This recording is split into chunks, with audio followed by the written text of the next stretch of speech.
রাসূলুল্লাহ আগে যেতেছে, আগে আগে আগে আগে আগে, আরশের নিচে, তারপরে বলতেছে উপরে আসেন।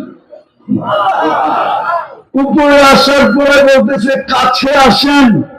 তারপরে কোরআন বলে কতটুক কাছে, কাবা কাউসাইনি আও আদনা সুম্মা দানা ফাতাদাল্লা ফাআওহা ইলা আবদিহি মা আওহা।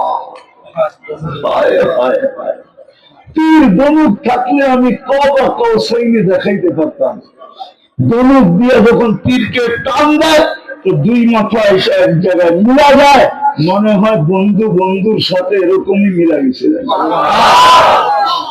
হায় হায় হায়, অথচ 70,000 পর্দার ওই পার থেকে মুসা আলাইহিস সালামকে দেখানোর জন্য তাজাল্লি দিছিলেন। ফখররা মুসা